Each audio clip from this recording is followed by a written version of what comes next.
Welcome back to Face the State. I'm Ariana Bennett. Thank you for staying with us. On the last decade or so, news organizations have had to adapt to the internet, social media, and the 24-hour news cycle. As a response, some news outlets have chosen to report news that's more sensational, more conflict-based, and tailored to what the viewers or readers say they want to see, rather than the information they actually need to know. That, combined with an endless list of options for information, has really eroded the public's trust in traditional journalism. I'm back with Al Stavitsky from the Reynolds School of Journalism to talk about all of this.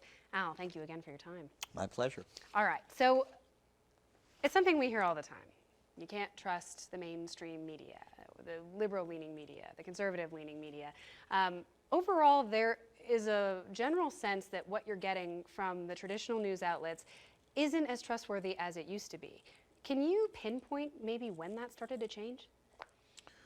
Well, I mean, I think if you go back through the the history of journalism, we talked about yellow journalism, back in the 19th century. I mean, we've had these periods of ebbs and flows where there has been a lot of sensationalism and a lot of public cynicism, and then there's the media then reacted with developing more professionalism, and then you had the development of the wire services and sort of conventions about how news practice would happen, and then the media became more professionalized.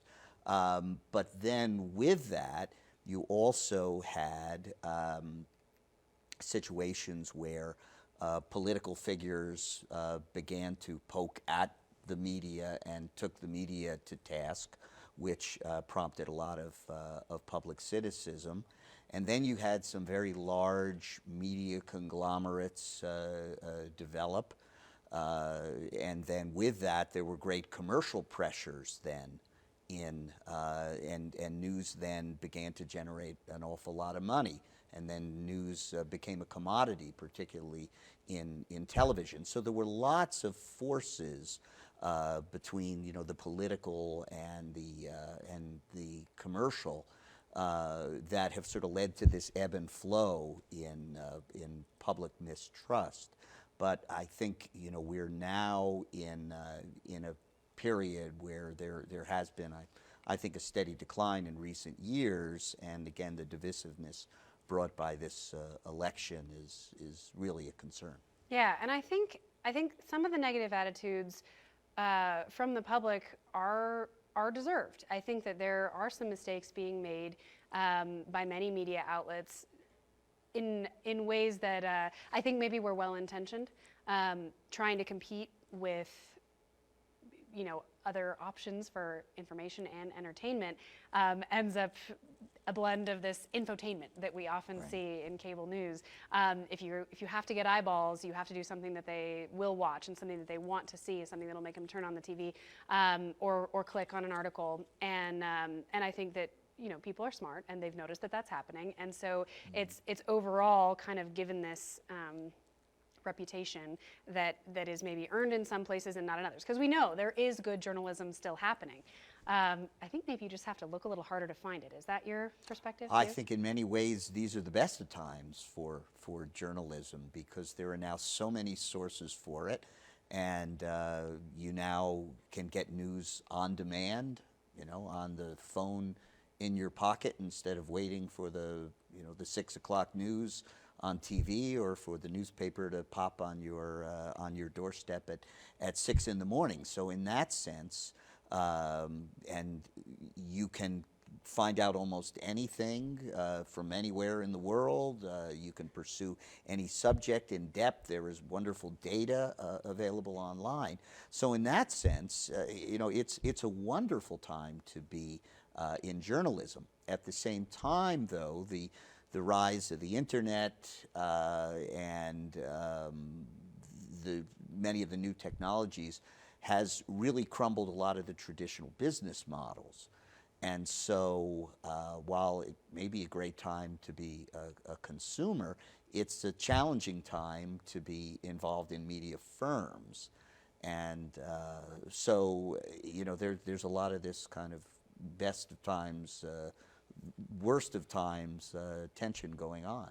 Yeah, I think, and it was recently said to me that that journalists are kind of a dying breed in this country, and I hope that's not the case. But I think it is. It's kind of like a reworking of the model, and everyone's trying to figure out how to make digital work and make online work and make social media work with the traditional model of journalism that has always worked in the past, and it's just different now. But the journalism is still there, and it's still good, right? And there is huge demand for people to tell the stories, right? And that's what we are seeing in journalism education, and that's why we still love what we're doing and feel that our work is more important than ever in journalism schools like Reynolds and other schools around the country. We're hearing that more people are consuming more news than they ever have. They're just getting it from a bunch of different sources. So what do you tell your students? How do you prepare them for this new world of journalism?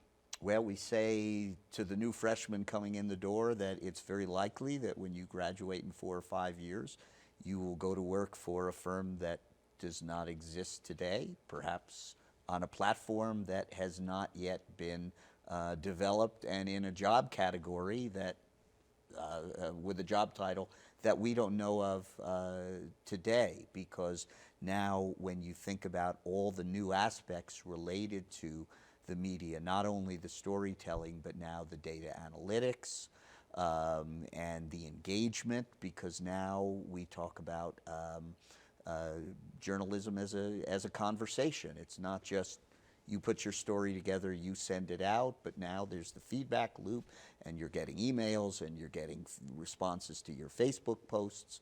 So it's a very different form of journalistic practice, and we don't completely know where it's going to be, but it's a very exciting ride. And so what we tell our students is we're going to look to blend what we call the enduring and the emerging. The enduring being the need for accuracy and ethical communication, but the emerging being on new platforms, new ways of telling stories.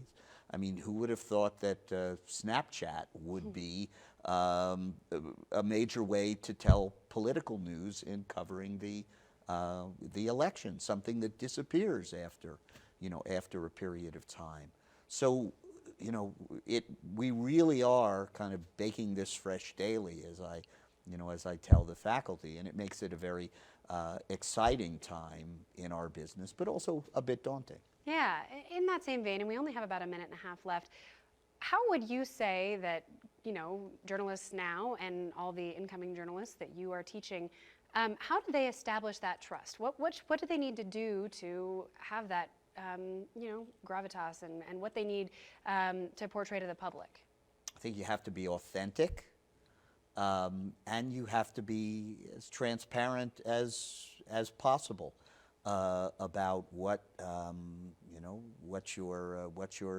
your stance is and what you're bringing to the story, and I think just to be real. And you think that they're succeeding at that? I think the good ones are. Okay, well, let's hope. All right, we are just about out of time, but thank you so much for your time. I do appreciate you coming on the show. Oh, my pleasure. All right, that is it for us, but for more information on all of this or to see past episodes, just head to our website. That's ktvn.com. Thank you so much for being with us. We'll see you next week.